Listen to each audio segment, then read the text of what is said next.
Did you happen to see where the missing scholars went? You mean the village keepers? Oh, let me think.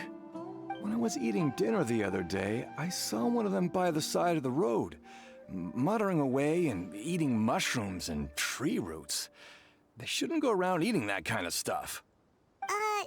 Okay. Did you notice anything else? Anything else? No, I think that's all I have to tell you. Sorry. The scholars that have gone missing. Have you seen them? Those eyes. Those fierce eyes. You look like a real fighter. Don't change the subject. Right. You were asking about the the mad scholars. I think it's been a few days since I last saw them. I usually go to bed pretty early, so I'm not too familiar with what goes on at night. But honestly, I feel quite sympathetic towards them. Even though they act a little strange, they've helped me in the past. If it weren't for them, my house would have collapsed long ago. Do you also think Grandpa and the others are good people? Grandpa? Oh, hello there. It's little Isak. You mean that nice man who looks like your grandpa's long-lost twin, right? He was actually the one who protected my house. I saw it with my own eyes. He happened to be staying near my house that day and was doing something with his hands on the ground. It still feels pretty surreal now that I think back on it. Did someone teach them how to do that? Well, whatever the case, I'll always be thankful to him and whoever taught him to look out for others. I'm pretty sure that if I ever went mad, I wouldn't be able to do anything like that. Gotcha. Thank you. Sir, have you seen my grandpa recently? You know, the one who likes to sit and space out near the village entrance. Oh, well, if it isn't Isak. Oh, your grandpa, huh? It's been a while. The last time I saw him, he was spacing out by the road as usual. I went and asked him if he'd like any of the food I had prepared, despite my wife's protests. Like many people, she's really quite terrified of them. And speaking of my wife, she's still always complaining about how I don't make enough mora. That might explain why she's always mad at me. Oh, thank you. Thank you for taking care of him. It was nothing. You're looking for him, right? Did he go for a walk and get lost? Yeah. That's no good. Well, once you found him, come by my place again and I'll cook a little something for the both of you. I've known you since you were very young, so as far as I'm concerned, you're family. Please feel free to come by anytime. Wow, what a nice guy! Okay, thank you, sir. Huh? Don't say anything for now. Isak, stay here. Let's head over there. Stay quiet as you move.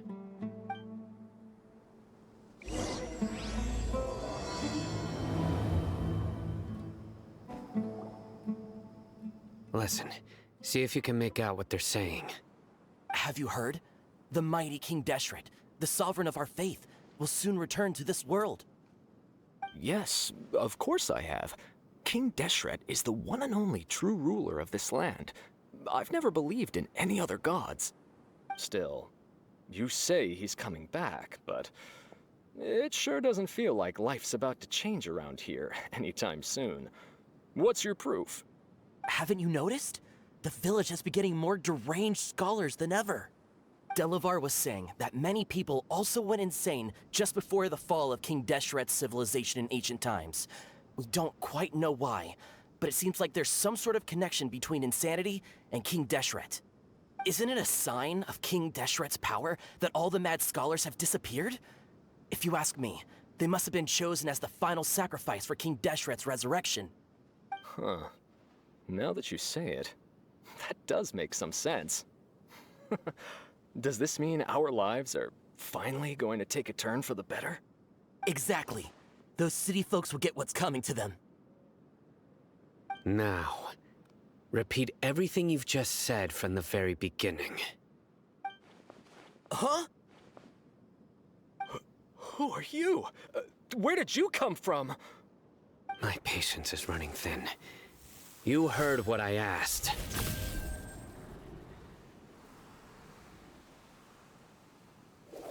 Yeah! Bro, this guy's something else. Just look at his eyes. One wrong move, and he's gonna flay us alive. Let's not get on his bad side, okay? I am no match for this guy. Oh, okay, good sir. What is it you would like to know? Tell me about King Deshret's resurrection. Well, I only know a few things from hearsay. I went for a drink the other day and heard others talking about a rumor that the madman will disappear and that King Deshret will return to this land. I'm not making this up, I swear! Hey, go on. Keep talking. It's true. It's all true, sir. We desert folk have had more than enough of those people at the academia. They keep sending us all their mad scholars and won't let us have a good life. Would you want to live like this if you were in our place? The radicals were even more thrilled than me when they heard the news. We're all praying for King Deshret's speedy return. Delavar also said that once King Deshret returns to our side, it's only a matter of time before we conquer the land on the other side of the wall. They're all willing to serve under King Deshret and fight for a share of the glory. Is that so? Seems like he still wants to know more. Keep talking. Got it.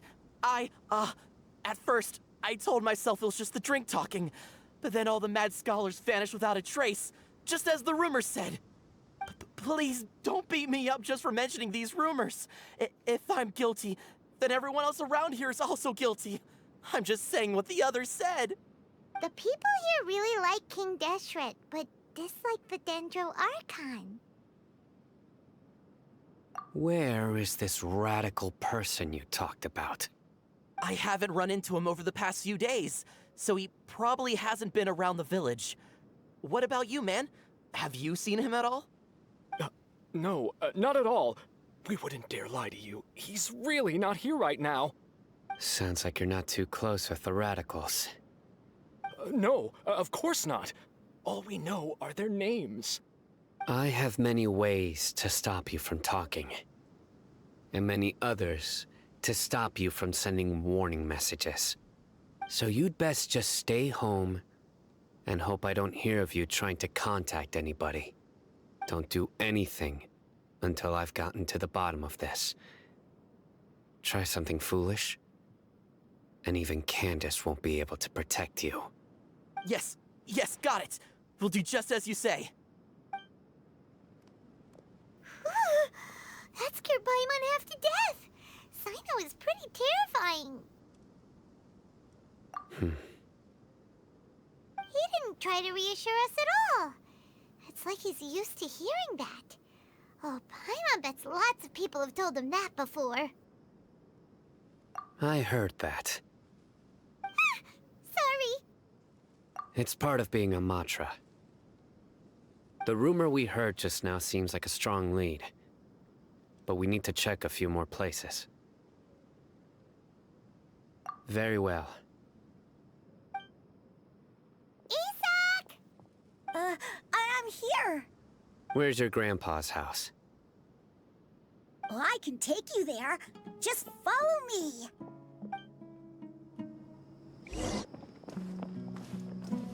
Grandpa, he likes to be alone.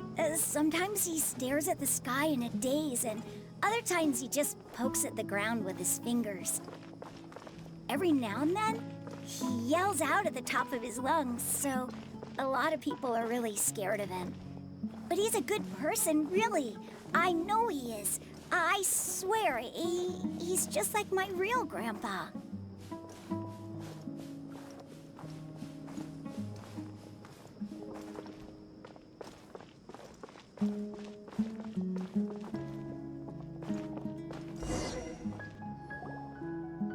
This is where Grandpa usually stays.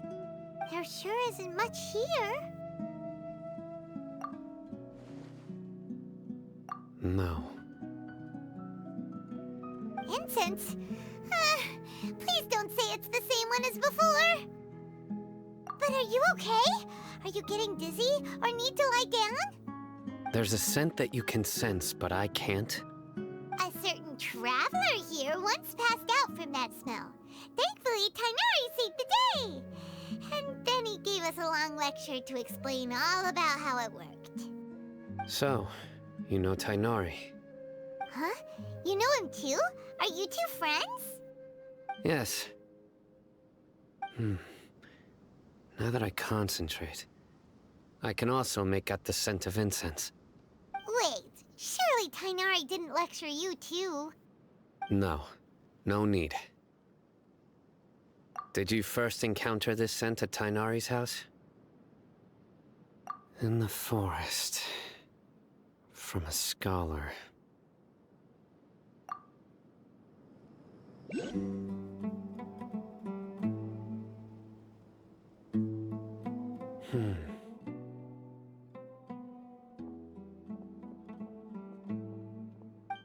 are you looking for, Sino? Here it is. Take a look right here. Paimon doesn't see anything. Although the traces have been completely buried in the sand, there are footprints here. From the size and shape, they belong to an adult male. This pattern is a common one from this area. Local shoes.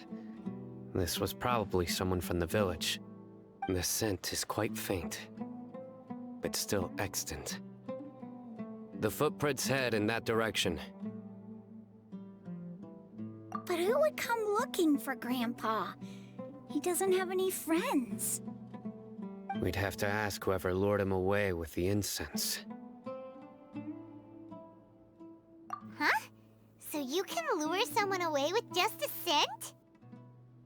Hey! What's wrong with liking good food? Everyone's got something they love in life.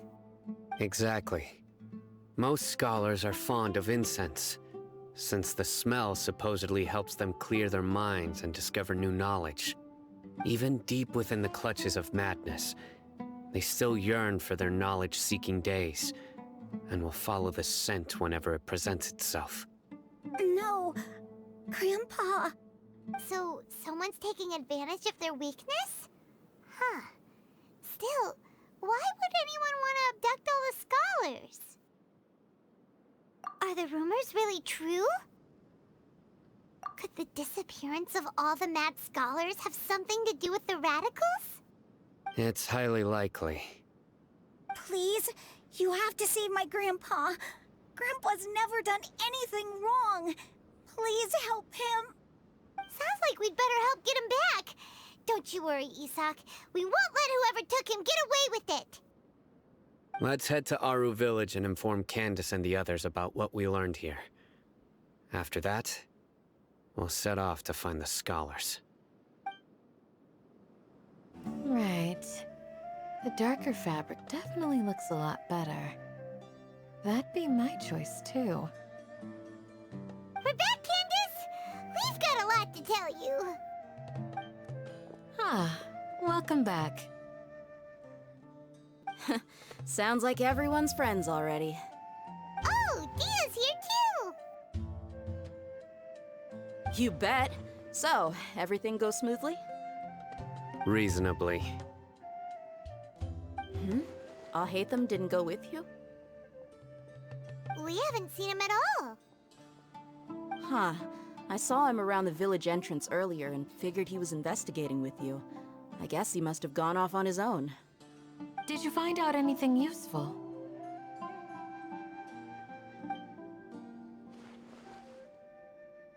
I see. So someone used a kind of incense to lead the exiled scholars away from the village.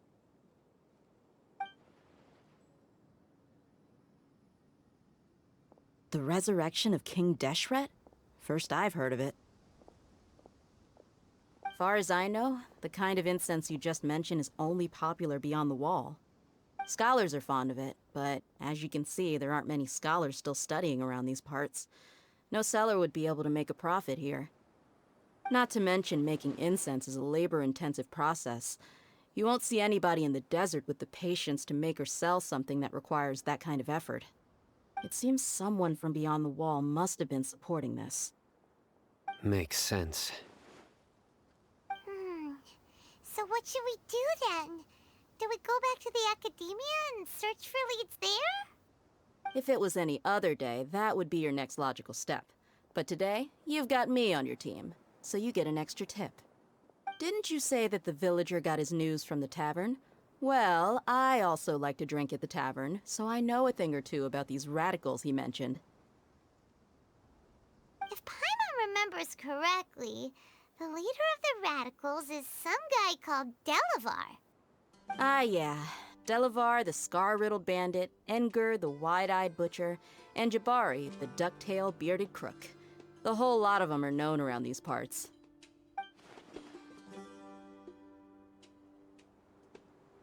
These guys have one thing in common, and that's being broke. The rougher life gets, the more they want to believe in King Deshret.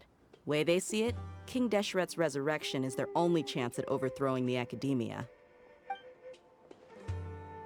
Throwing all of Sumeru into chaos is the only way to change the way of life here in the desert. Anyway, that's my guess why they've chosen to become radicals. Tia! You're amazing! You really know this place inside and out!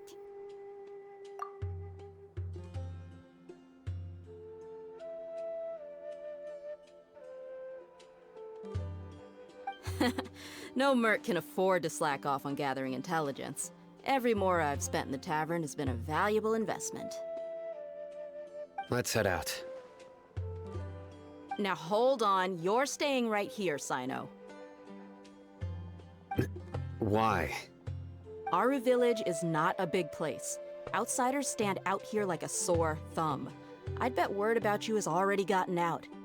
The desert is unforgiving, so the way of life here is also a lot tougher than on the outside of the wall. You survive on making connections out here. Compared to you, mercs like me are just third-rate amateurs. I've got no actual fighting skills to speak of. But that also makes it a whole lot easier for me to gain the locals' trust.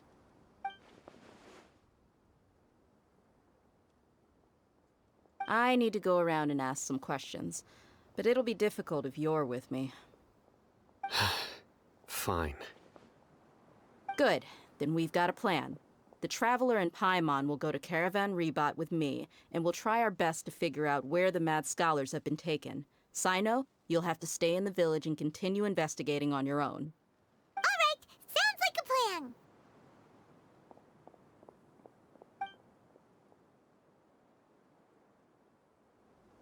plan. Sino, please don't take offense. I'm sure Dia just wants to help everyone solve their problem as quickly as possible. That's why she can be so straightforward at times. I don't mind. Ah, I see. Well, from the way you were staring out into the distance, I thought you might have been mulling over Dia's words. No, I'm used to being treated that way. It's natural to fear strength. I take no objection to it. Well, here we are again. Sounds like you're starting to get familiar with the area. Paimon's amazed every time we see the wall of Samiel. How can a wall this tall even exist? It's almost unreal. I know what you mean. I had the same question every time I walked this way when I was a kid. Also, why is this high wall here? And can a wall really block sandstorms? It was only after I grew up that I realized the wall of Samiel isn't just there to keep out the sandstorms. It serves a more important purpose, keeping out people like us. Sumeru is run by wise and mighty sages.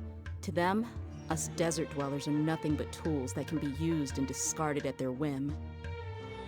We're cheap labor, like livestock, but easier to control. Nothing more.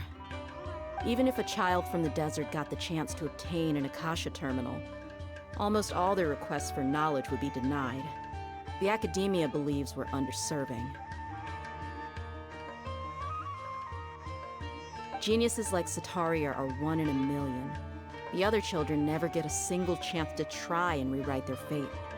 Even though the academia knows very well that we're humans, just as they are. That's terrible. I would tear down this wall with my own hands if I could. Hey, Dia.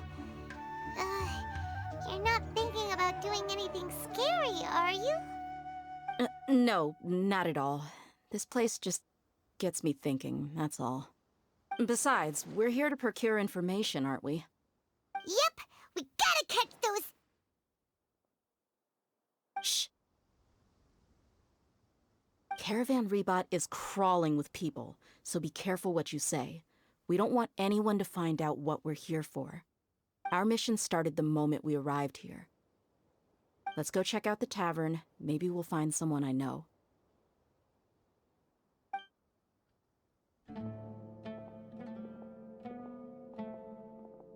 Just our luck. None of them are here today. You mean, you don't see anyone you know? Dia, is that you? What a coincidence. You here for a drink too? Zaki. Finally, a friendly face. Oh, and who do you have with you here? Guests from another land? Hello, hello. I'm Zaki. Dia's, how would you put it? Drinking buddy? We've had drinks together a few times. You could say we go back a ways. Anyway, as far as my friends here, they aren't too shabby, are they? You rarely see any Outlanders so friendly and respectful nowadays. Absolutely. Much better than those people on the other side of the wall. So, Dia, are you looking for someone? Yeah. Have you seen Enger, Delavar, or Jabari recently? Of course I have. Matter of fact, we were all here drinking together just a few days ago. I've got a spice trading deal from another nation. I thought maybe Delavar and his friends might be interested. Know where I could find him? Ah, how thoughtful of you. Then I assume you also know that Delavar's been having a hard time making ends meet these days, so you came here to help him out? Hey, keep it down. Let's just say I prefer to keep this deal a secret. Y'all at Caravan Rebot are like family. If there's more to be made, why not do it together? Besides, Delavar and his friends have muscle. They'd be a good fit for escorting the goods. Yes, how considerate of you. Delavar's my friend too, so of course I can take you to him. Come with me.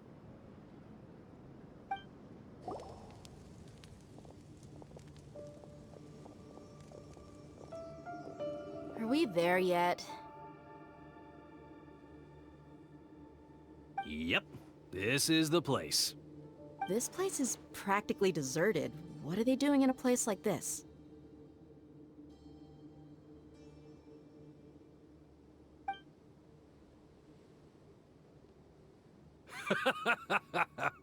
Why don't you take a guess? Go on, a wild stab in the dark. You're like lambs to the slaughter. Oh no! It's an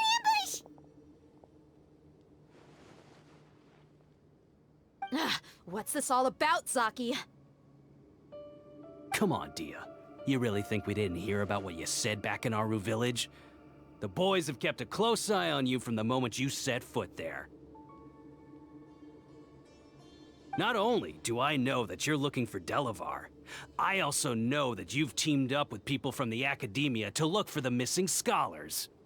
So, you've been watching us from the very beginning? Uh-oh. Paimon knew leaving Sino behind was a mistake! And you left the strongest one in the village, didn't you? Who do you think you are? You really thought we'd fall for your little business deal nonsense? So you and Delavar have been partners all along. Dia, I guess it's only natural for a traveling mercenary like you to be out of the loop. Those of us who hang around the tavern have stronger bonds than you think. But you got one thing right. We're all looking forward to an uprising in Sumeru. There's nothing more we'd like to see than the desert folk overthrowing the academia. If that's the case, then I'm sure Delavar wouldn't miss a second of it. I'll be honest with you. If it weren't for what you said in the village, your little monologue about the Wall of Samiel would have convinced me that you're one of us. Delavar. And Engur, you're here too, huh? Long time no see, Miss Mercenary. You should have known the traitors are what us followers of King Deshret despise the most. Dia, I thought that you, a fellow desert dweller, would understand why King Deshret is greater than the Dendro Archon. Little did I know, you don't deserve to join us. Yeah, gee, what a missed opportunity. Adopting radical views and kidnapping innocent scholars, all because of some baseless rumors. Anything else I'm missing out on? See? There you have it. Mercenaries are just a bunch of faithless scum with only one thing on their minds. Mora. Pathetic. You're all like a pack of street rats. You're not wrong. Mercenaries are driven by Mora, and my faith lies with whoever's paying me. As long as there's a profit to be made, anyone can become my friend. Enough talking! Get him!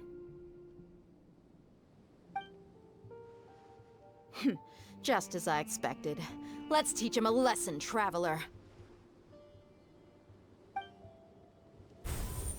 Impossible! How could you? So, what do you think about your meticulous network now, Zaki? How did you say it? It's only natural for a traveling mercenary like me to be out of the loop. I'm guessing your informant told you that I'm just an incompetent merc with no real fighting skills, correct? I mean, that is what I said after all. And of course you would believe everything he reported. The only thing you know about me is that I'm a mercenary, but you've never seen me in action. Even though you heard we went to handle monsters together, you believed that Candace was the only one doing all the real fighting. That so-called Flame Mane is just a fraud. She admitted it herself. She just uses her connections to gain the trust of others. That's what you thought, right? Ugh.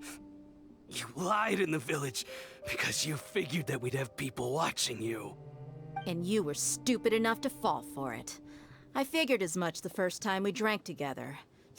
You all thought you were so smart. Pathetic. Okay, that should be all of them. Whoa! So you've been planning this since we were in Aru Village? No task can be done without preparation. I just happened to notice a couple suspicious-looking people while you were out investigating. Oh, but instead of catching them right away, you let them report back. Those two who were snooping around were just a couple small fries. If we want to get the real catch, we have to be patient and give it some time. Oh, you mean the funny name she mentioned back in Uncle Ampu's house? The wide-eyed butcher, scar-riddled bandit, Paimon can't remember them all. That's just a bunch of drunk talk. Engur and Delavar like to talk themselves up when they're drinking. Engur, the wide-eyed butcher, and Delavar, the scar-riddled bandit, are the nicknames they came up with for themselves. Alcohol has a way of making people share what they really think. So Engur and Delavar are always rambling in the tavern about how King Deshret is a superior deity. What about Zaki? He's just a numbskull who fell right into our trap.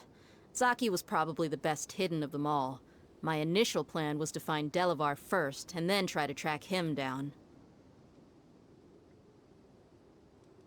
That's what you wanted to ask when we were at Uncle Anpu's house, right? Jabari is one of the villagers you talked to. You know, the one who wanted to treat Isak and his grandpa to some food. Wait, so he's a radical too? No, he isn't. I just needed to tack on a random villager name to make the eavesdropper think that I was making some wild guesses based on my impressions. Wow, what a genius idea! Well, that's an expert mercenary for you. Ah, you're too kind. It was straight from the usual playbook, if I'm honest. So, that thing you were saying before, is it really true? About what? About how mercenaries only care about Mora, and that anyone's a friend as long as there's a profit. Does that bother you?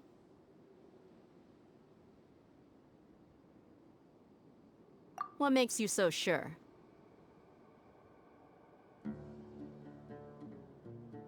Dia,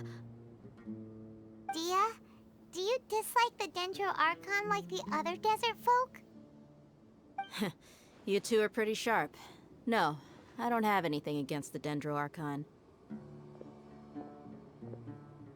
I've heard a lot of nice things about the Lesser Lord from Dunyarzad. I can understand her devotion and gratitude. Dunyarzad's just an ordinary person. There's no way a god would be so involved in the lives of everyday people, unless they were truly compassionate. I've begun to realize that the sages are behind everything that's happened recently. The radicals' blind belief in King Deshret, making the Dendro Archon out to be an enemy. It's all the academia's trickery. But I see through it all. And unlike them, I can never be hostile towards anyone who's never done anything wrong. Dia. Anyway, looks like we're done with business here. Traveler, lend me a hand. Let's tie him up and bring him to the village.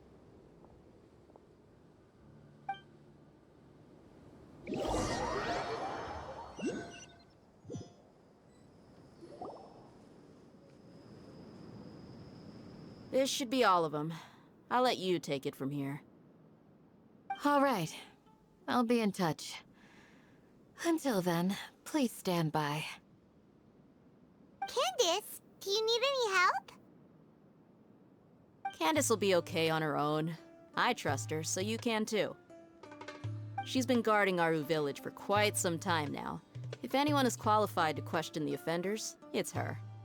While I'm questioning them, why don't you pass some time by exploring the area? I'll meet you back here tomorrow morning, Traveler. As for these idiots, let's just hope they live to see another day. Hey, Dia! Right on time.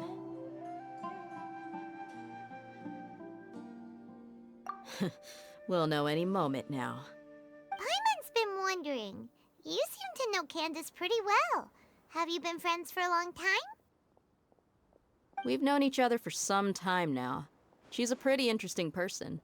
Even though she's an extremely strong warrior, she never misuses her powers against others. Oh, Paimon knows what you mean. Like a lot of martial artists say, never take the fight outside the ring. Yep, I guess you can put it that way. It takes strong convictions to be as dedicated as she is, and shoulder that kind of responsibility. Us mercs, on the other hand, we pretty much live from one day to the next. Well, Paimon thinks you're great too. Really? Thanks for that.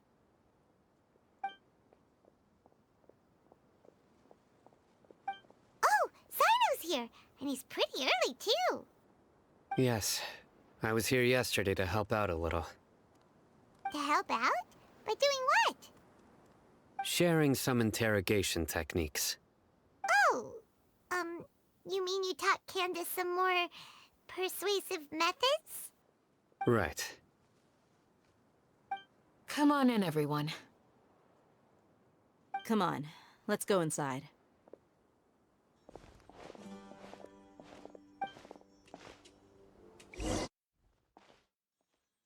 Candace, where... Whoa, you look furious. Do I? Huh. What gave it away? Oh, there's no mask that can hide true bloodlust. Cover up your eyes, and it'll still show itself at the corners of your mouth. Perhaps I need to work on my composure. Still, it's perfectly understandable why I'm angry. I'm sure everyone present would agree. Yes, ma'am. Please, don't feed us anymore. We're gonna die. Well, looks like Sino taught her well. You fear death yourselves, yet you do not hesitate to place the lives of others at risk. The absurdity is mind-boggling. The ones you call mad scholars are known to us as the Village Keepers. They are vital members of our community, and some even count them as family. You come here, to my village, and you treat my people as nothing more than stepping stones towards your goal. Tell me, what would you do to you in my position? Mercy! Please have mercy! You've made your bed. We may all be desert dwellers, but there's one thing that I understand better than you. The resurrection of King Deshret will only result in war. And war serves no one. The people of Aru Village care little about which god is in power. Life may be tough and tiring, but we wish to preserve our way of life. A war would only cause us to lose all that we have. And that is not a responsibility that you can afford to shoulder. We understand. We're sorry! I'll tell you everything I know, please. Just let us go. I'm listening. You might not believe this, but it wasn't us who came up with this idea. Someone was spreading rumors in the tavern. That's how we ended up hearing about King Deshret's resurrection. Some mystery man told us that mad scholars will make the perfect sacrifice to usher in King Deshret's resurrection. They give their lives, and we can get anything we wish for. They're called Village Keepers. Slip up again, and you'll regret it. Yes, sorry. It was all that mystery man's doing. He told us to spread the word about King Deshret's resurrection, and talked us into helping him. In return, he said he'll help facilitate the resurrection process. I'm not sure. That's one. Huh? One what? Strike. You get a total of 3. Then, you die by my hand. Wait, I'm telling the truth. We don't know anything. It was all him. 2. He got us to lure them out of their houses in the night with some kind of incense. We take them to a junction outside the village. Then the mystery guy takes them from there. You gotta believe me, please. I'm telling the truth, I swear. Just ask them if you don't believe me. That was indeed the truth. Traveler, go on.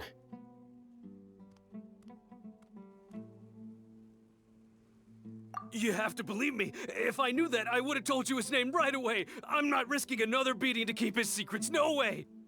That guy, he wears a cloak, and he's always careful to cover his face.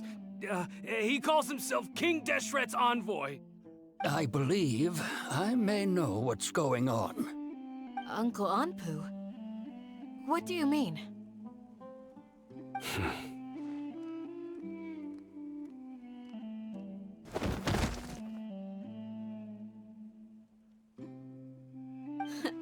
Smooth. Okay, speak. If my suspicions are correct, this mystery man they speak of could be from the Academia. Some time ago, people from the Academia attempted to take the Village Keepers away. I refused, insisting that they are part of our community. It strikes me now that this secretive character shares the same goal they had. Which means it's highly likely that the Academia was purposely spreading a false rumor to trick the radicals into delivering the Village Keepers right into their hands. They were the ones who brought them here to begin with. Now they're trying to take them back? We aren't gonna let that happen. Not the Academia again.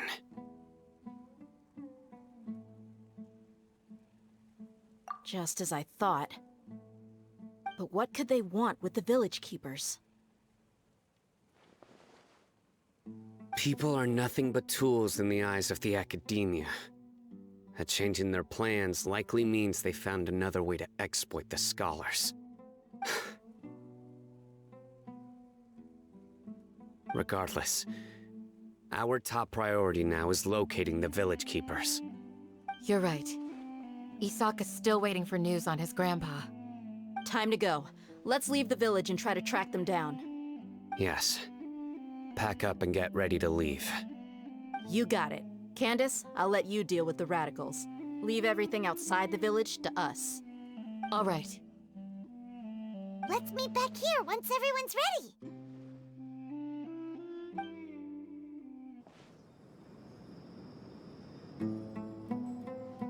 Let's get some food in us and then we'll... Whoa! Where did you come from? Well, as you can see, I am merely sitting here and reviewing what we have deduced thus far. You were gone for ages, and now you're suddenly sitting here musing to yourself? Where have you been anyway?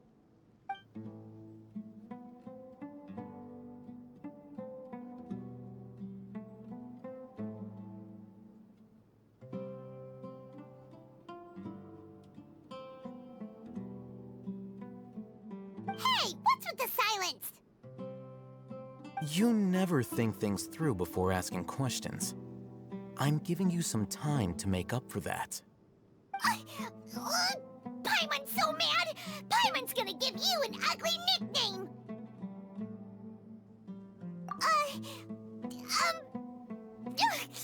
Never mind! Paimon's got nothing. There's just nothing super obvious to pick with this guy. It makes it so hard. Well, you've heard nothing to suggest I left this whole time. So clearly, I stayed in the village to investigate. Anyway, you plan to leave Aru village and keep searching for the truth of this matter, yes? Yep. We're not gonna find out anything more by staying here, so we thought that we might as well take the search elsewhere.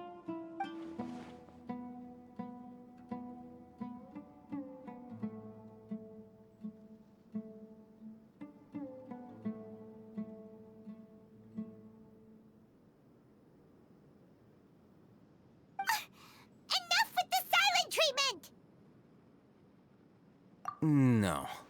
I'm just surprised that you decided to team up with him. All Hatham. You haven't helped us out at all ever since we arrived at Aru village. Bold of you to question our choices.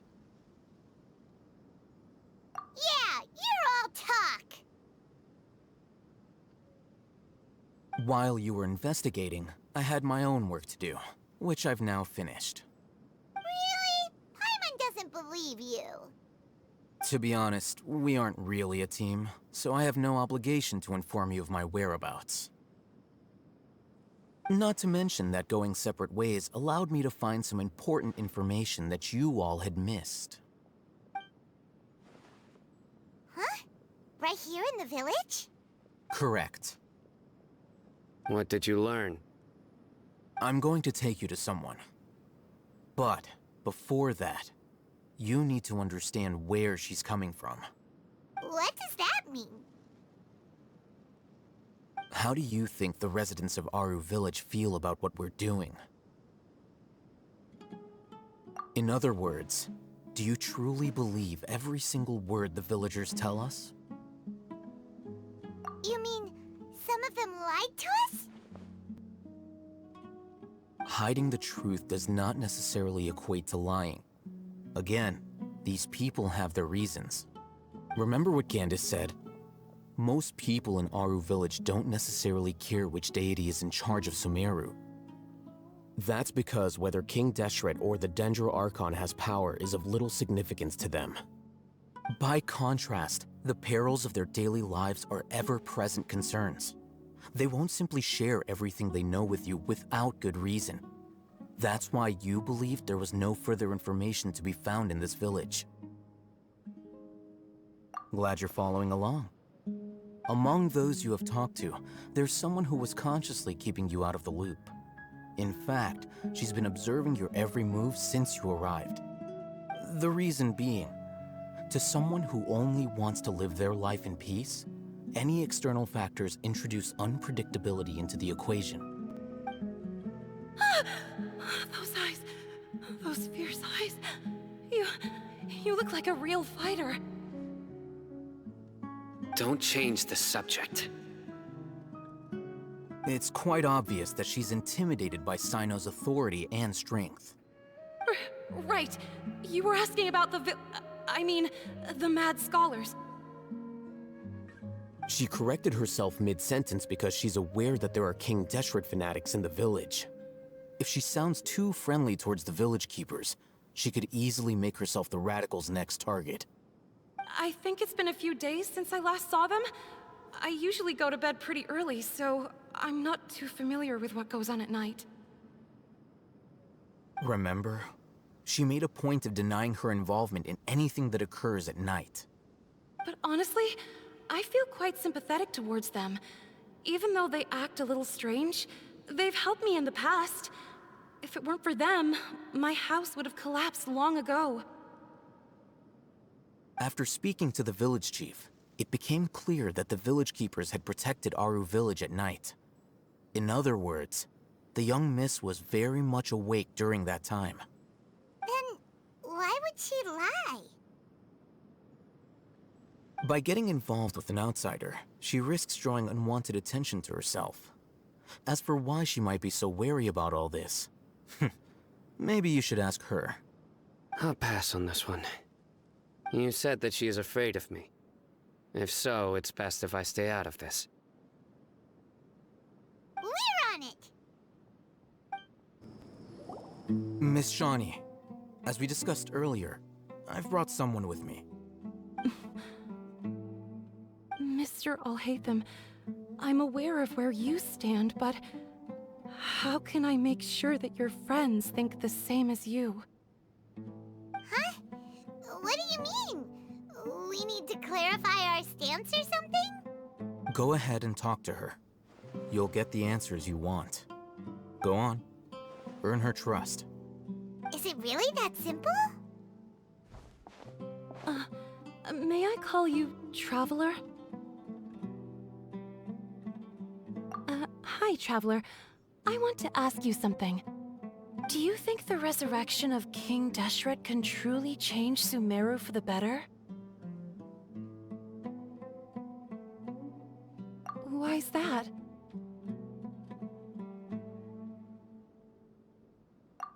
That's very similar to what Miss Candace says. I know you two are friends.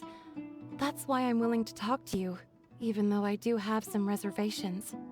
Before, I wouldn't even have the courage to ask something like this. Traveler, do you believe our lives will get better?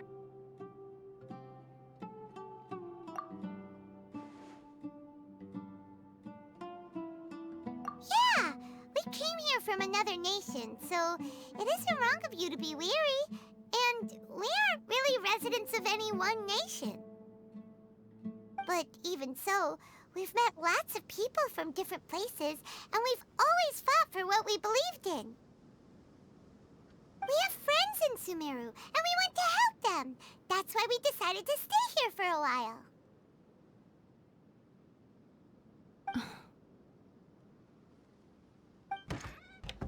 I want to trust you. My apologies for posing my questions like that. To be honest, I didn't expect you to come back for more information. Alhaitham told us you have your reasons. It's okay. We understand. The fact is that only one side of my family is desert folk. I don't really fit in anywhere in Sumeru. Some believe in the Dendro Archon, while others believe in King Deshret. I don't belong to either side, and neither side would want me. Speaking of which, the Radicals mentioned that they despise traitors. Do they just think that anyone who's different from them is a traitor? Yeah. Some people can be so narrow-minded when it comes to bloodline and beliefs. It makes no difference what I say or how I behave.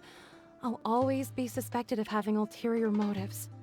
Slowly, I just stopped talking to people. I pretended not to hear or see anything. All I want is to live my life in peace. And then it happened. The village keepers who had helped me disappeared with no explanation, and I didn't dare breathe a word about it to anyone. Until now. You can tell them. I'm sure she'll keep your secret. All right. I'll tell you what I told Al-Haytham. I actually have a sharper sense of hearing than most. Sometimes, I hear strange crying sounds in the night. There are ghosts? Perhaps. I'm not sure. It's faint, but it's definitely the sound of crying. It comes from far away in the distance, and always carries very raw emotion. It used to be louder and more frequent, but ever since you arrived in the village, it doesn't seem to happen as often, and when it does, it's much quieter. I have to focus really hard to make it out. I confirmed this with the guards on night duty. They also have someone with a good ear, and he's heard similar sounds at night. But, because we're in the middle of a desert, he would rather believe that they are the cries of beasts than ghosts. There's really nothing around these parts, except for an old hospital not far from the village. I think they used to use it for treating Elazar, but it's been abandoned for years. Yeah, let's go!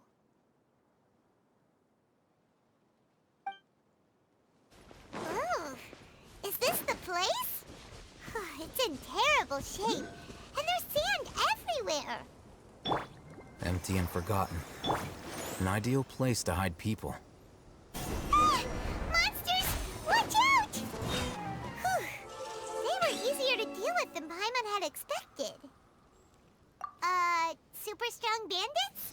Or monsters taller than buildings dropping out of the sky? Or, something like that. He looks super serious. We gotta stay on our A game too. This is the one.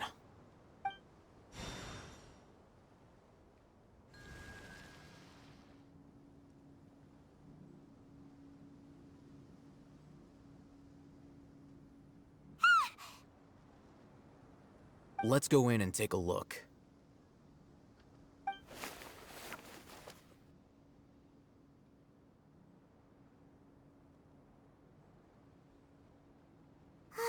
Hey, Haytham, we haven't found Squat.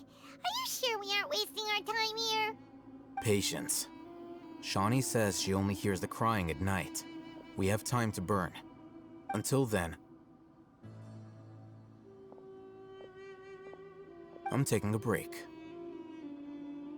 And just like that, he sits down. Wait, he even brought a book to read? What are you reading? Let Paimon see! Okay, sure. Huh? The natural position, which is the positional propensity of an entity in natural motion in contrast with an object in forced motion? Huh? When free from external influences, every entity displays the tendency to follow its natural trajectory? So, you got that? Oh, Paimon gives up. You keep reading your book. See ya! How is he so relaxed? Look at him, reading an impossible book in a creepy place like this. Hey! Paimon's your Tibet travel guide. Paimon knows plenty of useful stuff already. And anyway, it's not Paimon's fault that the books people read in Sumeru are so complicated.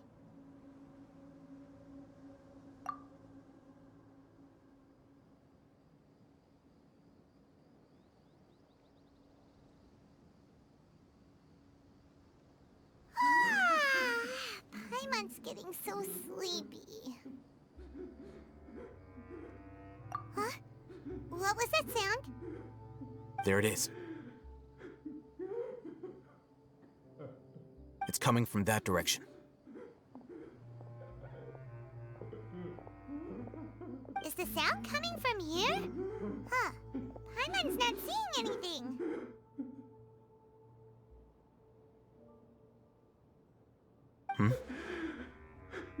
It's from below. But there's no way we can get down there. Something is off about the interior here.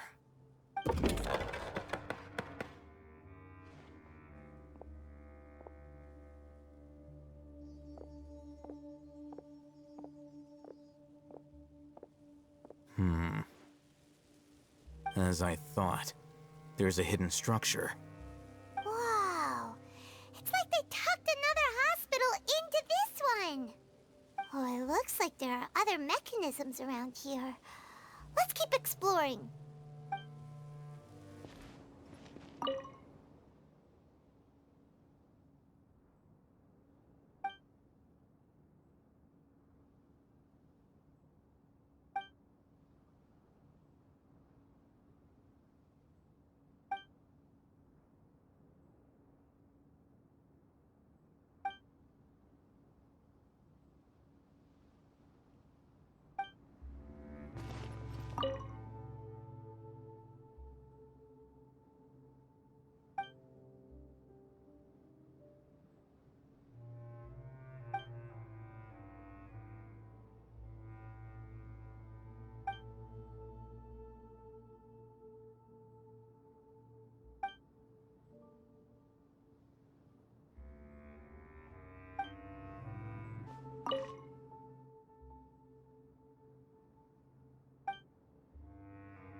Look, there's someone over there.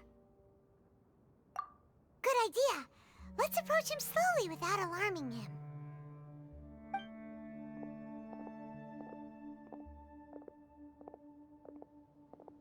Wait.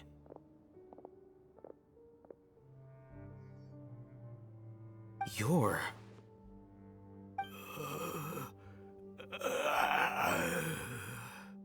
He can't speak, and his eyes are unfocused. But he looks too young to be anyone's grandfather. Also, why is he the only one here? Didn't expect to see him here. You know him? He's Razak, a senior of mine at the Academia.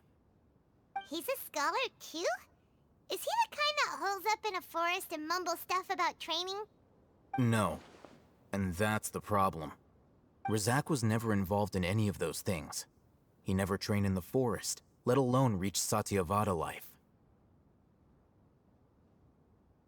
Leaving that question aside for the moment, him being here alone means that we might be too late. Looks like they've already taken everyone away. For whatever reason, they left Razak here. Perhaps they simply didn't have time to come back for him.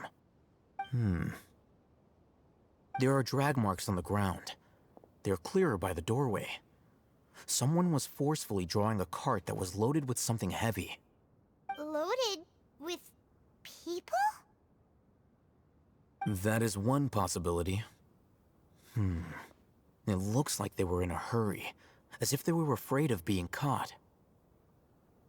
In their haste, they failed to notice Razak hiding in a corner. The symptoms are identical. Looks like we found living proof. Huh? Why do you say that? Allow me to jog your memory. Recall your time at Port Ormos. Don't you think his symptoms look familiar?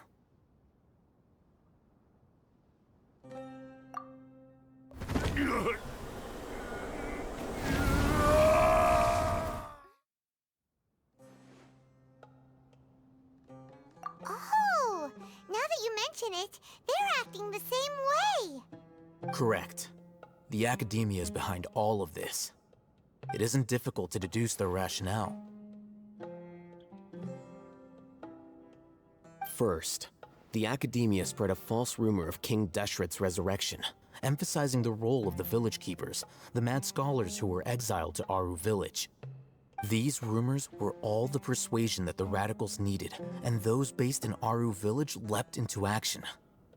Unbeknownst to them, of course, through rounding up the scholars, they were actually helping the academia. As well as being able to exploit the radicals for their own ends, this scheme has one further advantage to the academia. All the risks and responsibilities are offloaded onto King Deshret's followers. Life for the desert dwellers has been brutal ever since King Deshret's death all those years ago. Beneath the surface, feelings of desperation are widespread. Many would give everything they have for the prospect of something better. Anyone looking to exploit that for their own ends simply needs to make a few empty promises. Even if complications arise, people will see that those involved are all followers of King Deshret and look for no further explanation than differences of belief. A deep-seated mistrust of the desert and everyone in it by the rest of Sumeru will make sure of that. The notion of an academia plot wouldn't even cross their minds.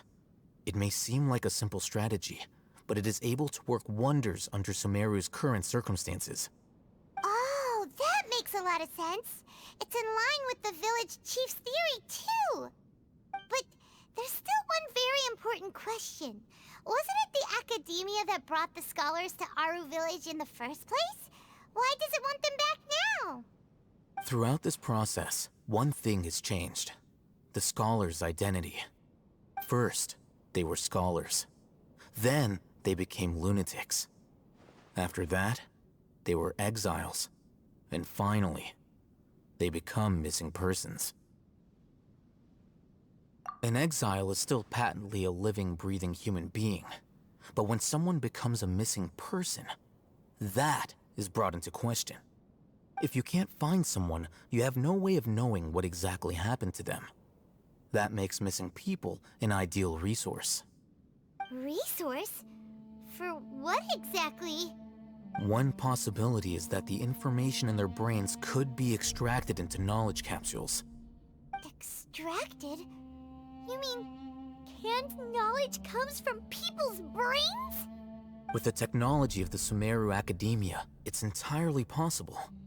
Perhaps the process caused them great suffering, which is why they cry out in the dead of night when no one is watching them. So, the human brain... Nope, nah, Paimon doesn't want to think about this. I'm the Academia scribe, after all. I'm familiar with their projects. Anyway, judging by Razak's state, the contents of a divine knowledge capsule were extracted from his mind. But something went wrong in the process. Or perhaps his curiosity got the better of him, and he used such a capsule for himself. Paimon's a little confused. Can they just use anyone's brain?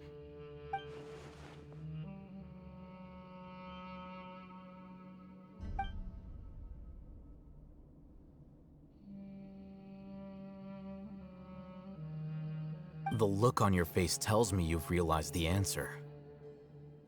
That's right. To some scholars, gaining knowledge about the gods is their entire life's pursuit. Extracting canned knowledge is just one of the extreme measures they turn to. However, I can't help but wonder, what do they seek to gain from divine knowledge? The academia is going out of their way to look for forbidden knowledge, but what is their ultimate goal? I've spent quite some time trying to analyze the contents of the divine knowledge capsule, but to no avail. It seems like my way of thinking is too different from theirs. You mean you're not even slightly interested in getting your hands on this forbidden stuff? All scholars seek to expand the horizons of knowledge, but I'm not particularly interested in gods, so I don't share their degree of zealotry. Extracting information from people as if they were lifeless objects? If this is the direction of academic progress, then the academia may as well shut its doors. Sounds like you're really against all this. Of course. The academia's actions run contrary to their rules. Whether it be academics or knowledge, everything has its boundaries. If those lines are crossed, the rules and order that govern everything in the world will be destroyed. This matter needs to be corrected, just like fixing a typo in a book. Wait, didn't you step in to help out because you felt sympathy for those poor people? Not to be callous, but no. My criteria are a little more restrictive than that. There is no shortage of suffering in Sumeru, and the same can be said for the rest of Teyvat as well. What do you plan to do about that? Save every last person? Probably not. Paimon's not sure. You can say that. Simply put, I don't blindly place my faith into strength or heroism. I do what I want. The Divine Knowledge Capsule is something I want to investigate in full. That doesn't mean I'm willing to take action for the sake of a few strangers.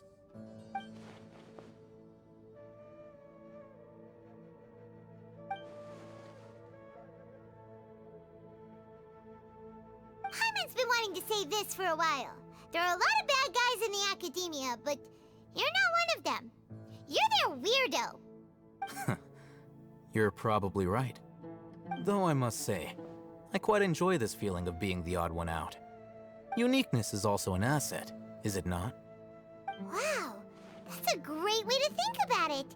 Paimon's really impressed. If only Miss Shani had a similar mindset, her life would definitely be a lot easier.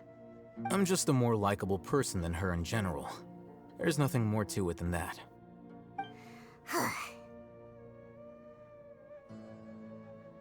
He won't last long if we leave him here.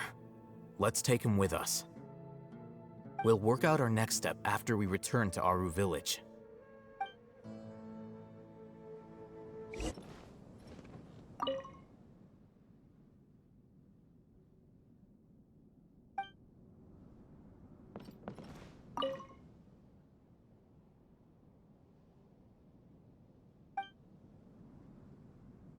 We're back! You must be tired. You should rest and take some water. What's the situation? Who's this? Unfortunately, somebody who's too young to take on the role of Isak's grandfather. Nevertheless, he's one of the people we're trying to find.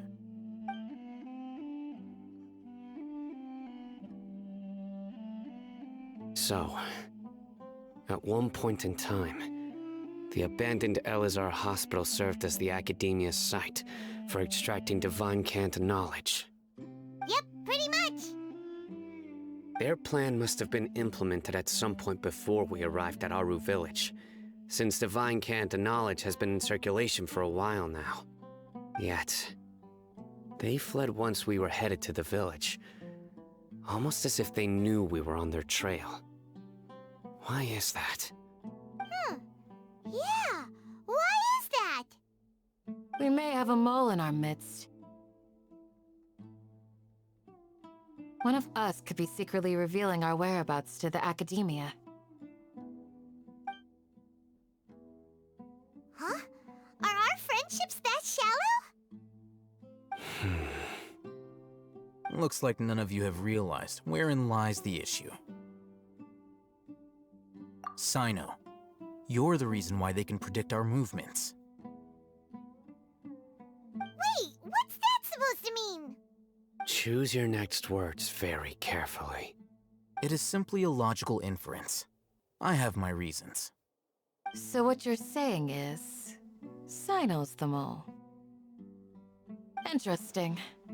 And here I thought you were the most suspicious one, Alhaitham, since you were always acting alone. I know. You have a point. But I realized something as we were returning from the hospital. Sino isn't like any of us. What are you trying to say? Do you still remember who you are, General Mahamatra? As a Matra, you are no doubt privy to certain kinds of information.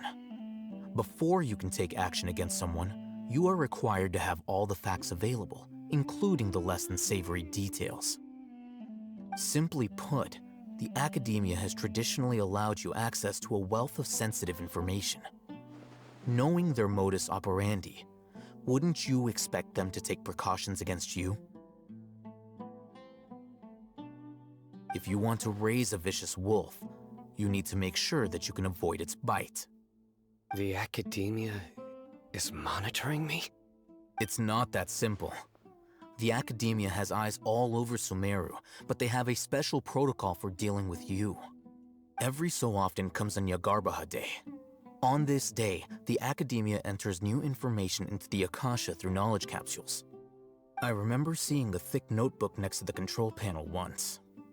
Its contents were all about the General Mahamatra, his activities throughout the day, preferred methods of enacting judgment, everything. You're saying that the Academia entered my information into the Akasha too? But what's the point in doing that? My actions aren't important enough to be added into the Akasha. The Akasha is capable of computation. The Akasha's algorithms are entirely capable of predicting your movements using the data entered. When you would depart, the route you would follow, your destination. It knew all of this. It predicted my every move. The Academia has been watching you longer than you think. However, the fact that you resigned is proof that their suspicions were well-founded. So that's how it is. Sino adheres to his principles so strongly that he's actually a thorn in their side. Tenacity of will and steadfast faith are worthless to the Academia. They need scholars who are easily pliable and mindlessly go after anything they can profit from. Sino, don't take it to heart. This just proves how much of a trustworthy ally you are. They escaped because of me. Don't blame yourself. It's not like any of us would have known. I have an idea. If they predicted my movements, then I might be able to guess where they went. Whoa, you bounced back fast. There is always an opportunity for safety after danger passes. Oh, so that's how it is! Paimon gets it now! If the Academia is trying to avoid Sino, then the safest place would be... Yep, that's right! They'll want to proceed in the direction opposite of where I'm going.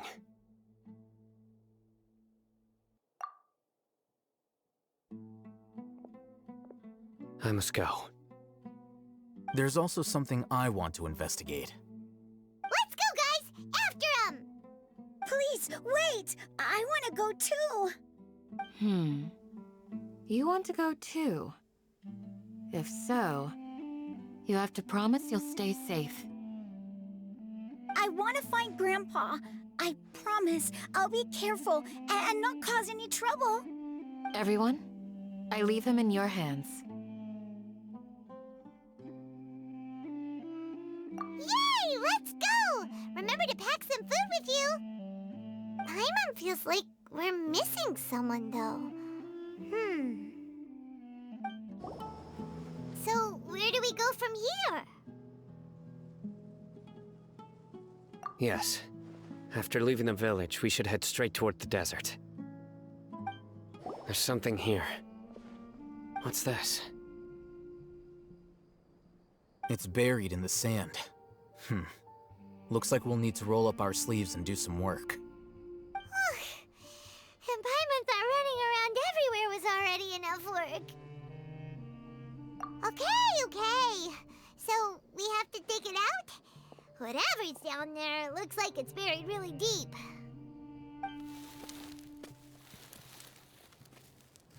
These are likely fragments of an Academia-developed device, something akin to a headset. Looks like there were more than one village keeper. They must have been escorted this way because there are device fragments scattered around here. Let's split up and search the area.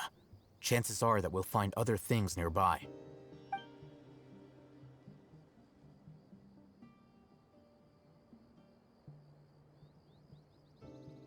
Is this what we're searching for?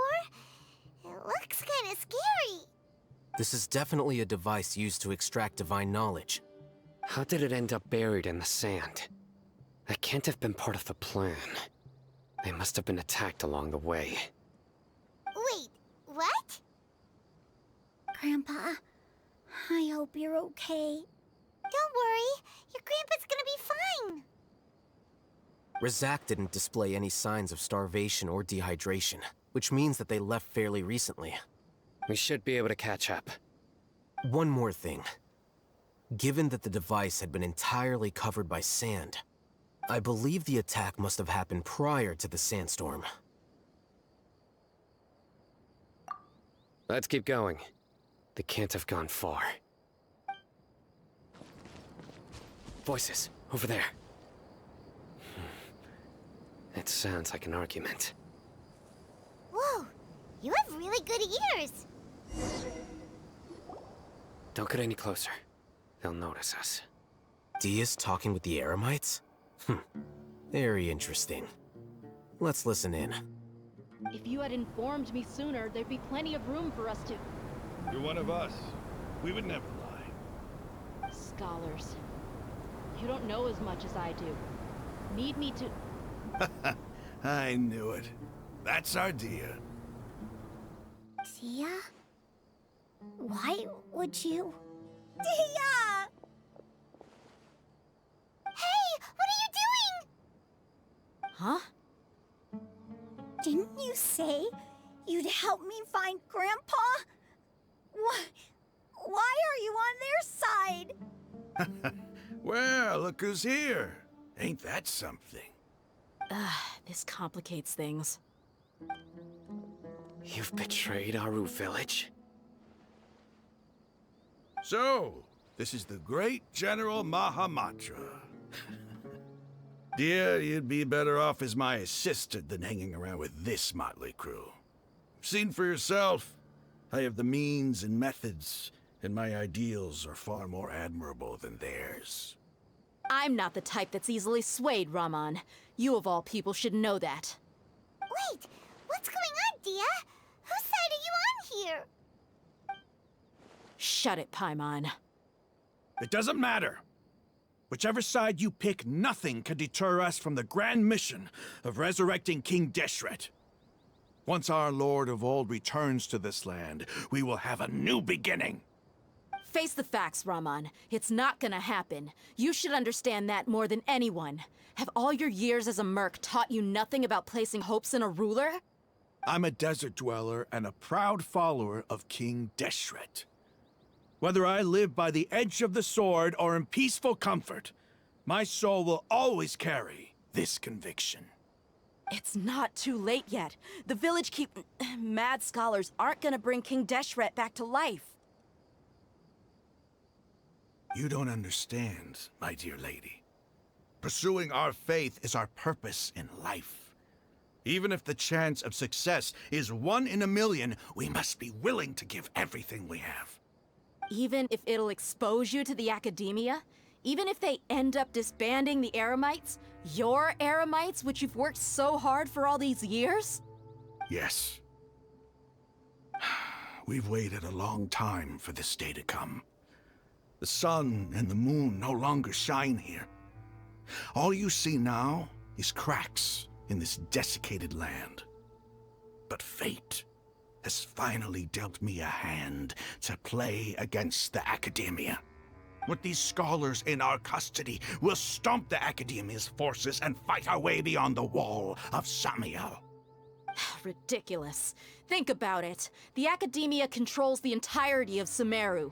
Your powers are negligible in comparison.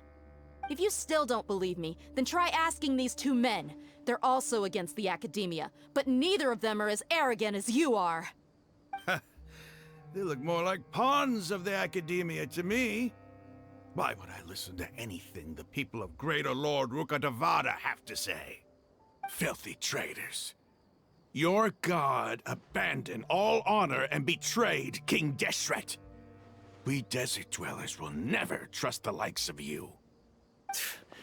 It's impossible to communicate with someone so hostile. Perhaps we should. Do you really believe that by kidnapping the scholars, you'll be able to negotiate with the Academia?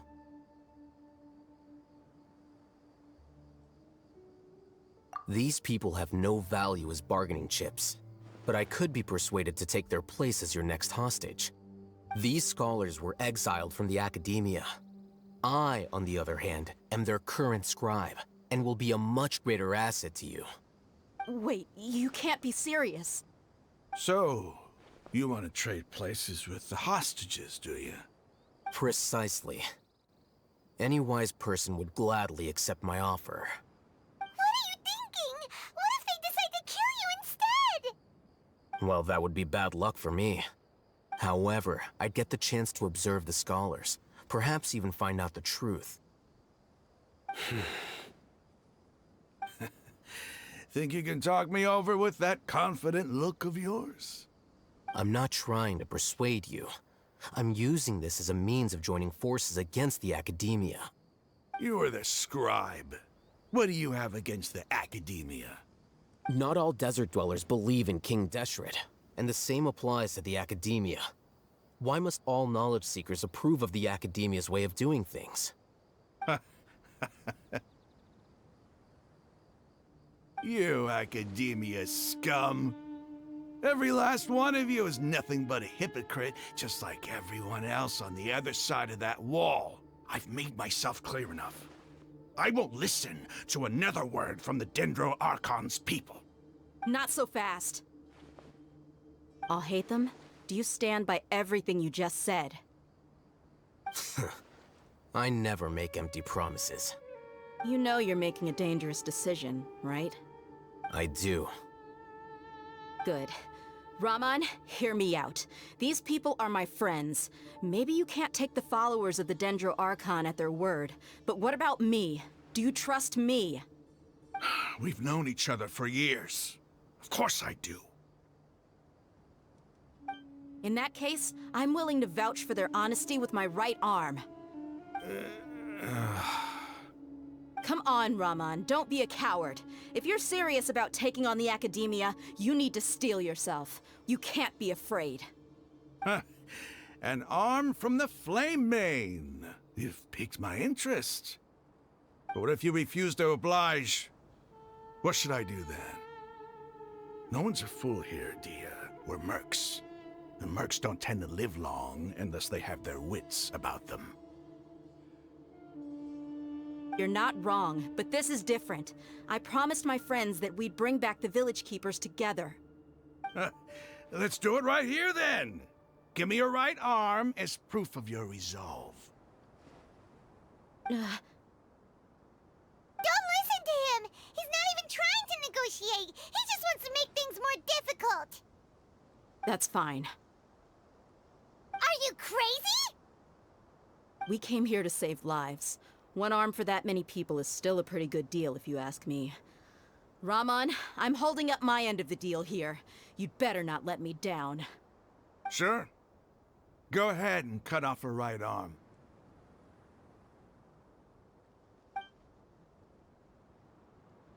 No!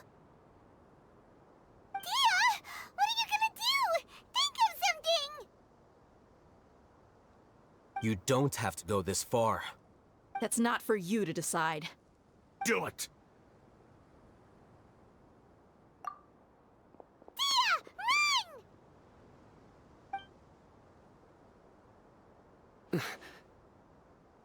Run!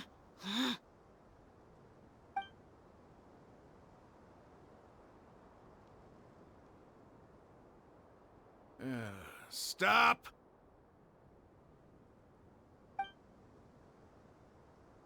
What's wrong? Can't do it? Flame Mane, you and I are both desert folk. Cutting off your arm is no different than cutting off my own fingers.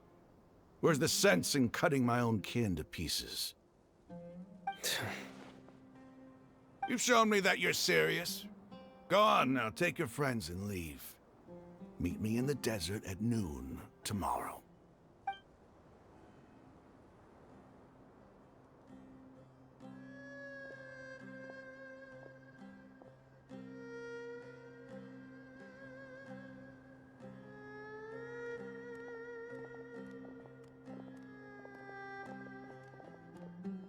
Phew. I was really counting on him not going through with it. Dia! That was crazy! Have you all lost your minds? What if he'd actually cut your arm off? Then I just have to hold my claymore with my left arm.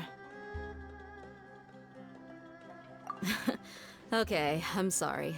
But sometimes when you're out on a limb, you gotta double down to seal the deal, you know? Don't ever make a promise like that again. I can deal with the likes of them. If it came down to it, you would not lose to them either. I don't doubt it, Sino. But this is about more than me and them. There's a lot more where they came from. Even if we got rid of one bunch of radicals, there are others out there. Wiping them out would do more harm than good. As you wish. I'm sorry, Dia. I should have stayed put and listened. I should have trusted you. It's okay. I promised you I'd help find your grandpa, so I'll do whatever it takes. Whatever it takes? You just might be scholar material. Huh? Are you serious? The Eremites once said that I was a lunatic. Perhaps a little madness is essential to be successful in research. Why does it feel like he's using his praise for me as an excuse to brag about himself? Okay, let's get moving. We should head back to the village and rest up. Today was just a trial run. Noon tomorrow is gonna be the hard part.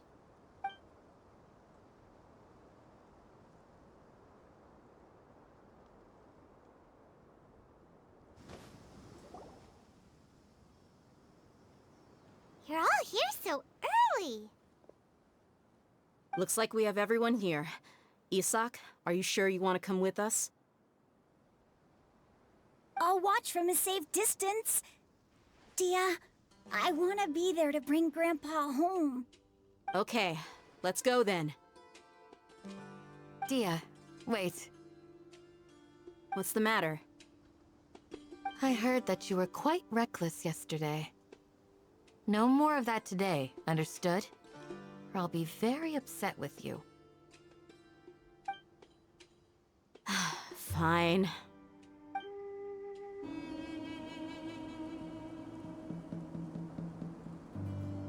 Huh. They got here before us. Uh-oh. Is it because Paimon overslept by 5 minutes and held everyone up?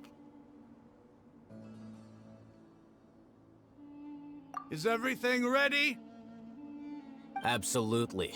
Although, you brought fewer people than I imagined.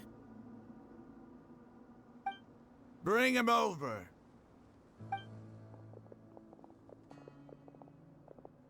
Grandpa! Why is there only one of them?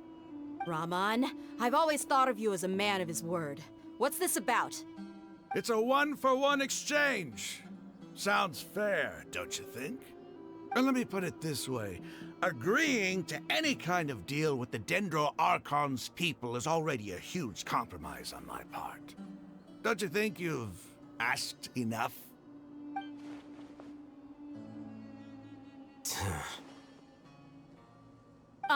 You stay right there!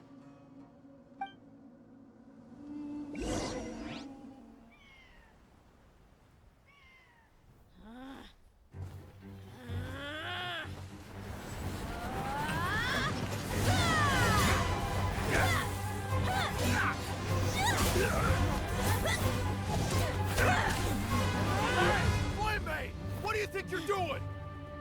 Grandpa! Don't you see this blade here? You coward! Why are your hands shaking? Wait a second! It's a earthquake! Grandpa!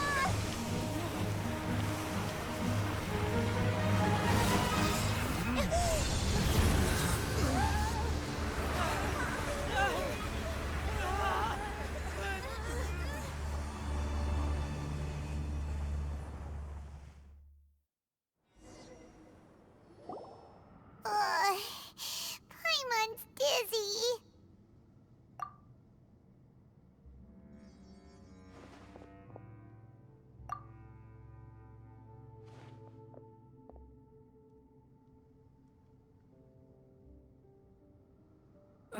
This day's going just great. What a nuisance. The sand dune collapsed. I saw an energy field. The village keeper protected us. It glowed green with dendro. Just like you said, it may well have been the remains of Lesser Lord Kusanali's power inside the scholar's body. The Dendro Archon. The present one. Grandpa? Grandpa? Oh no, he's getting confused again. Hey, look around you. Did there used to be a temple here?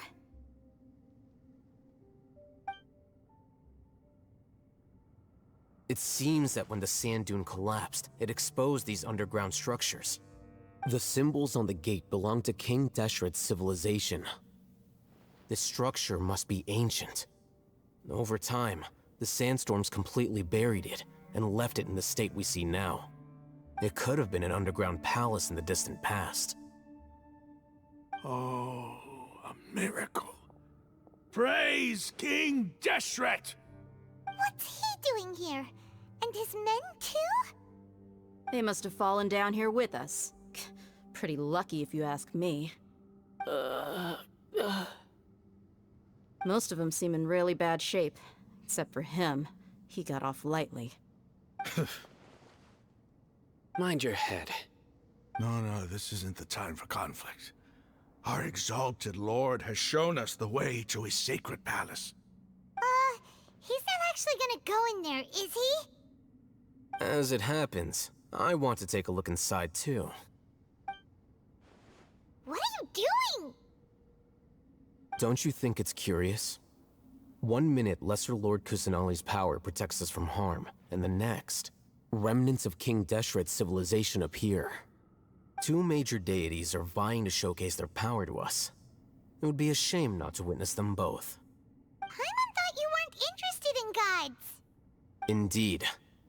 In my view, gods are just a higher form of living being, or creature, you could say.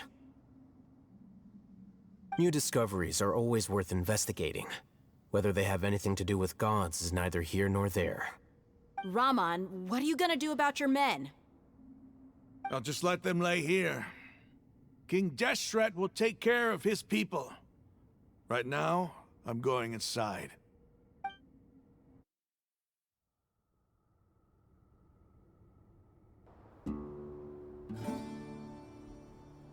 It's full of life here.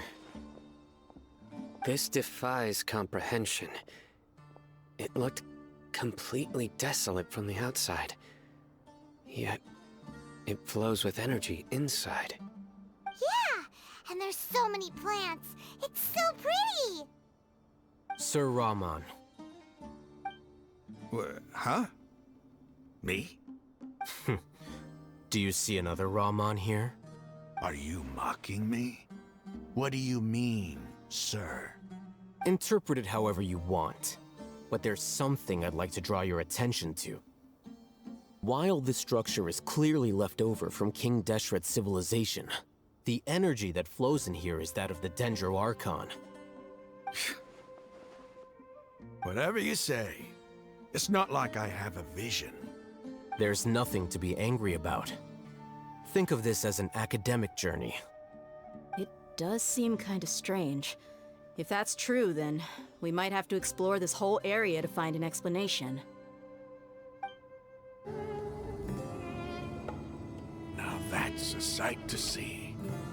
King Deshret's splendor surrounds us. There's so much vegetation here. It's different than what I expected.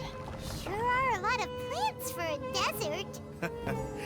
That's what I call divine providence of King Deshret. Don't be afraid to make mistakes. It's all part of the learning process.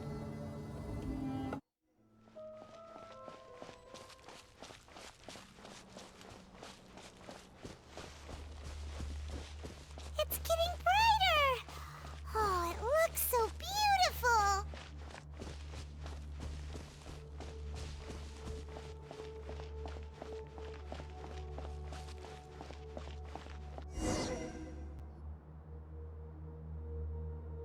Wait. What's that?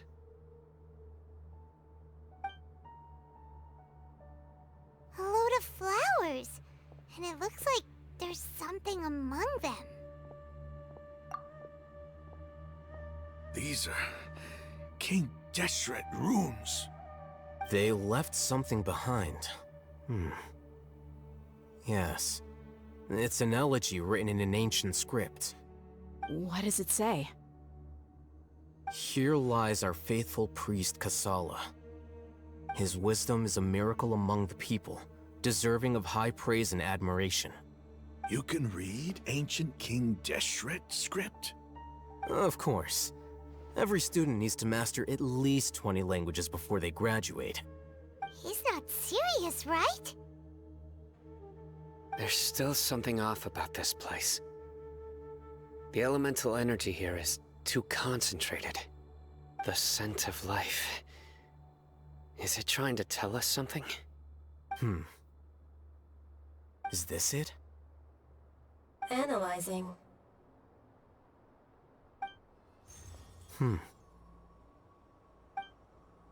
There seems to be a hidden message among these skeletal remains. Excellent. There's a device from King Deshret's civilization in this gravesite. I'll transmit the information over and project it for everyone to see. Isn't sharing knowledge against the Academia's rules? Yes. However, under the circumstances, I'd prefer you to see this for yourself. You'll understand after watching it.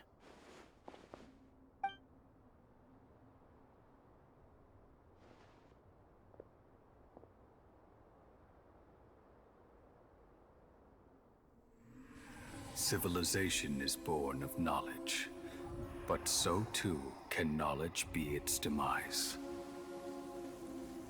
A disaster caught us unaware. It was knowledge that did not belong to this world. King Deshret brought this forbidden knowledge into our world, and it quickly spread like a plague. People's minds were filled with crazed whispers. Dark gray scales spread across their bodies. Even the land was stripped of its vigor. Only a desperate, deathly silence remained. Were it not for greater Lord Rukkhadevata from the forests, the damage would have been irreversible. She summoned the priests to build temples and infused into them the divine power of life. The disaster was miraculously tempered, and the embers of our civilization were preserved in Aru village. Alas, the miracle could not last. As long as forbidden knowledge continued to exist, it would forever blight this world. In the end, the proud king of the desert, my eternal lord, chose to sacrifice himself. I have spent my whole life since guarding one of these many temples. But now, my duty is coming to an end. As I close my eyes for the final time, the sight of that noble deity will appear in my vision once more. In helping King Deshret to eradicate forbidden knowledge, she exhausted her strength, and her form became that of a small child. How strange. Now that I think of her, I no longer have any fear of death, for I sense that the spirit of life will abide with me during my eternal sleep. Children of the desert, cling no longer to past grievances, but hold tight to the memory of this act of benevolence. What was that? The priest's memories. No, impossible. Greater Lord Rukkhadevata. So the former Dendro Archon and King Deshret were never enemies at all. But this doesn't make any sense. The Dendro Archon's followers, they're clearly... Was that the former Dendro Archon? She became so tiny in the end.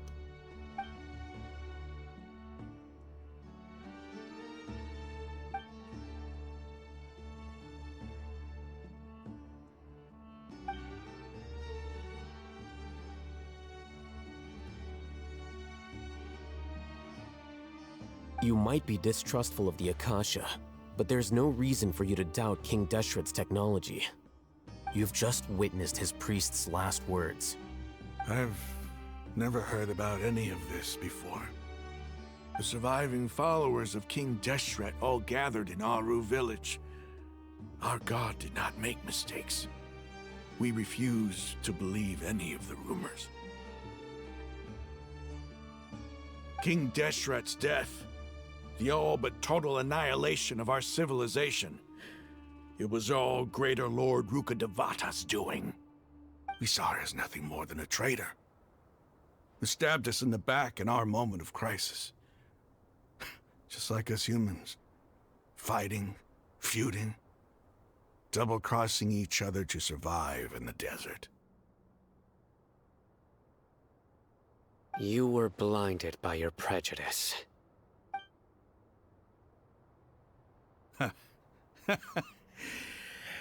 If I hadn't seen this for myself, if I hadn't witnessed his last words with my own eyes, ears, and heart,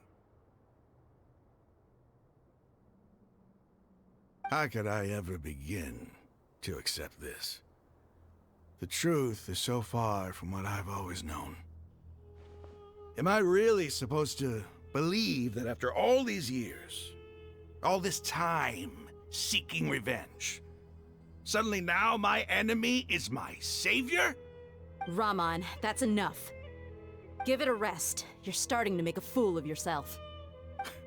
Dia, tell me, my Eremites and I, what are we even fighting for?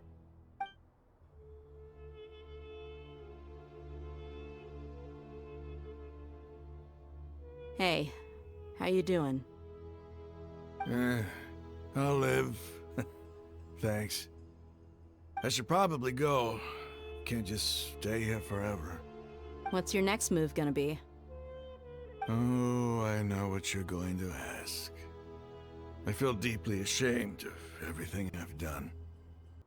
You'll get everything you're asking for. But please, give me some time. After everything that's happened here today, somehow I need to explain it to the others. It's not gonna be easy. Well, I guess that's for me to deal with. Dia, this is where our camp's located.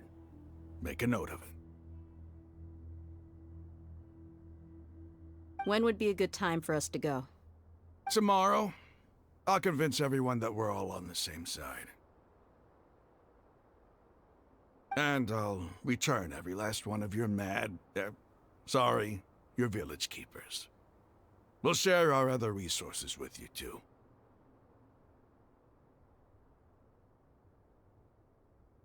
You seem to finally understand that our true enemy is the sages.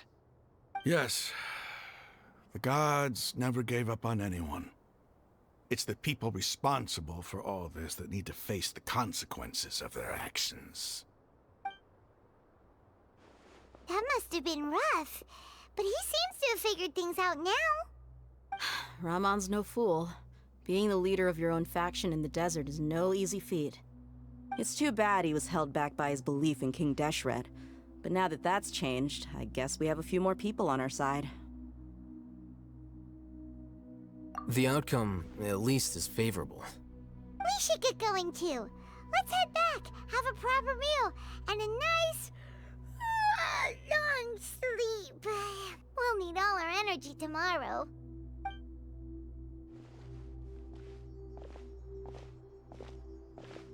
Sino, we're leaving! Stop yelling.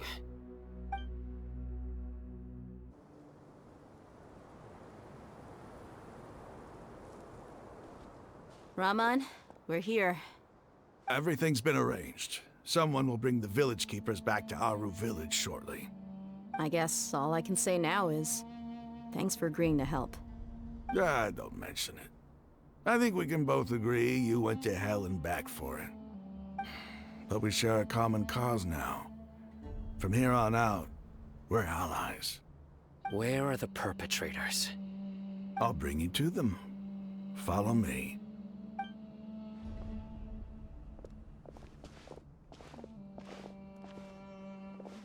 So these are the people who kidnapped the village keepers. Oh no, it's the scribe! There's no need to yell. No one can help you now. We've been all over the desert trying to find you! That's right.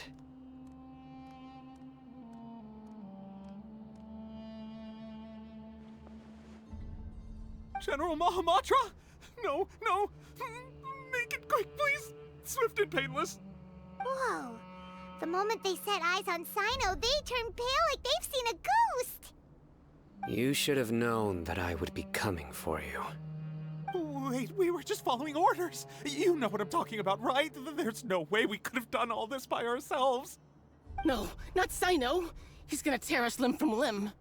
I could do worse. Please have mercy. Start talking.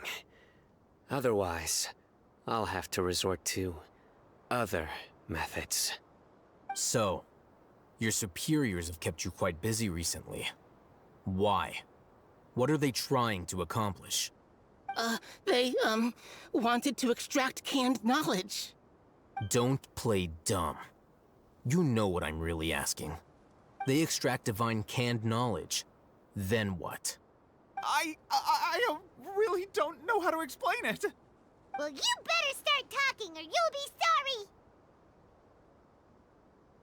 You don't want to make things any more difficult for yourself, do ya? Be my guest. Huh? Huh? Uh-huh. That sure didn't sound like a fancy metaphor or anything. You're serious, aren't you? How did you know? There's no use hiding it now. Yes, you're right. The Academia is working on an important and potentially world-changing project. They are creating a new god. A god that will belong to them and to the people of Sumeru. It may seem as if Sumeru's academics are thriving, but ever since the death of Greater Lord Rukkhadevata, scholarly breakthroughs have been few and far between. The withering of Irminsul has been getting worse recently. The sages have tried everything they could think of, but nothing's worked. I'm always hearing them say things like, if only Greater Lord Rukkhadevata was still with us. Continue. And then, someone from the Fatui showed up. They called him the Doctor. He brought a gnosis and said he wanted to borrow the Academia's research facilities. The Doctor was previously expelled from the Academia. At first, the sages looked down at him in disdain. But when he said those words, everyone's expression changed. He asked them, "Do you wish to create a god?" This is what the arrogant ignorance at the extreme end of academia looks like. First, the Academia spent a long time constructing a divine vessel, which was based on an exquisite humanoid puppet. After that, they harvested dreams via the Zeb-Zerus Festival Samsara, maximizing the Akasha's output. With the Doctor's help, and the Akasha now functioning at maximum efficiency, they were able to use it to extract the power from the Gnosis and convert it into a divine core. Next, they decided that their new god needed to possess divine wisdom. For that to happen, they needed a huge quantity of divine canned knowledge. It adds up. But how do you determine whether the knowledge extracted is of divine origin? Call it an educated guess? The Academia has been trying to figure out the exact source of the scholar's madness for centuries, but to no avail. Nobody can explain the cause of this phenomenon. Surely you can see what that implies, Scribe Al-Haytham. If it's knowledge no mortal can comprehend, then it must be something only gods are able to decipher. In other words, it's the source of the God of Wisdom's omniscience and omnipotence.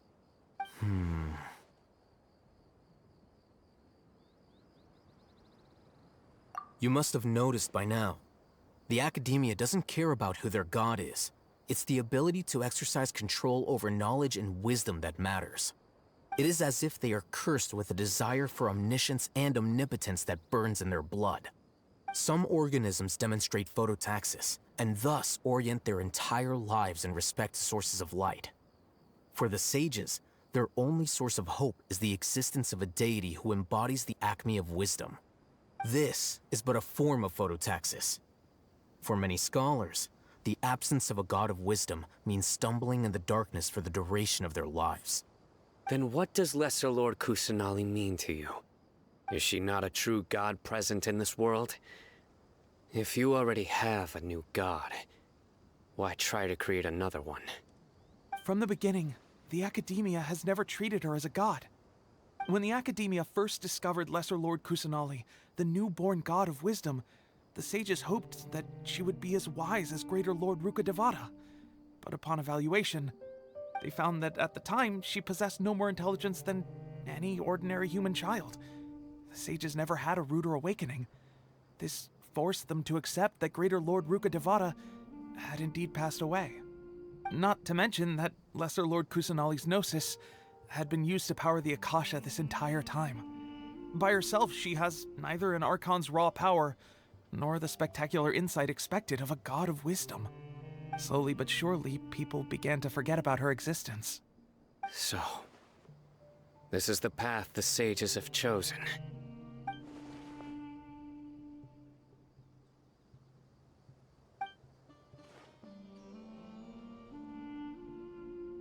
All right, let's try to keep our cool. If everyone's in a bad mood, then let's change up our scenery. Raman, give me a few men to help us escort the village keepers back to the village. And these two scholars, they're coming too.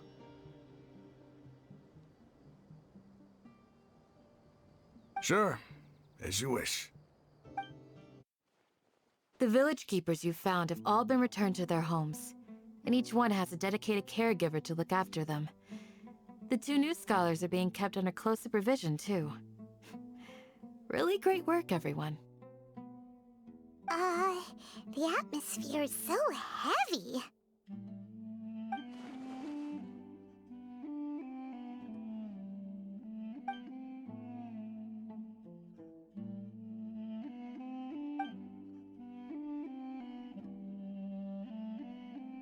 Hey! Say something! Stop spacing out! Come on, is there nothing left to talk about? In that case, let's all get some water and try to think about something else. Or I can go fetch some snacks. Oh, Paimon's so coming with you! Do you have any plans, Traveler? Gods above, you're not talking about work, are you? So you were still withholding some information?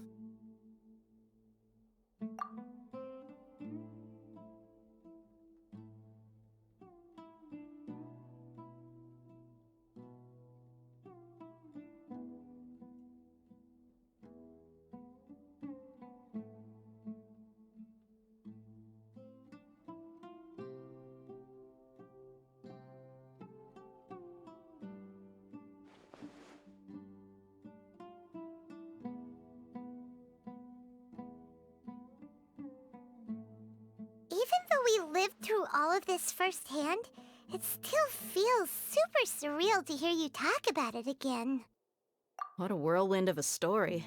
I felt like I was holding my breath the whole time. It seems like there'll be more issues to face in the days ahead than I'd anticipated. Still, now's a good time to make our next move. Now that Raman's joined us, we'll be an even stronger team. It's time to make a plan. Indeed. These events are a flagrant transgression of the rules in every sense. We cannot allow it to continue. So, everyone, are we on the same page? Crush the sages and rescue our god. That is our ultimate goal. Well, let's brainstorm a little more about what other resources we can draw on. The next time we gather here, we must have a solid plan. Yep, it'll work out for sure.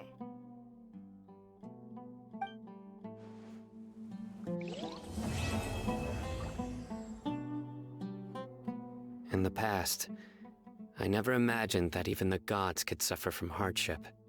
If we can find a way to change all of this, will this nation become a better place?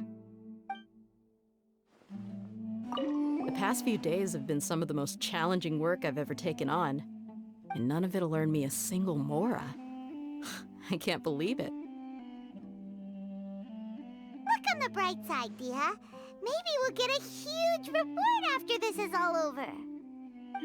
You've got a point. Hey, what would you do if you woke up tomorrow with more money than you could ever spend? Paimon would buy boatloads of tasty snacks. That's it? And maybe some tasty drinks as well? How adorable. Well, here's to all our indulgent fantasies. If there's a chance they can come true, I'll give it my best shot. And here's hoping that everything we do from now on will change this world for the better.